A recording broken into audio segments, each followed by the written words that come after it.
To open the lock, slide the button towards the outside.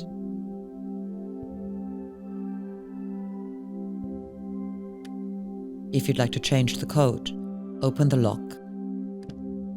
Slide the button towards the inside and hold it as you turn the dials to your own combination. Check that the numbers are at the center of each of the 3 dials, then release the button to set it.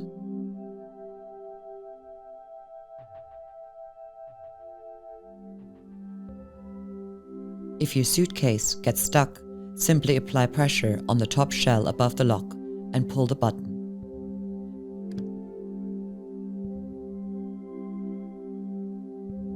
Repeat this again with the second lock.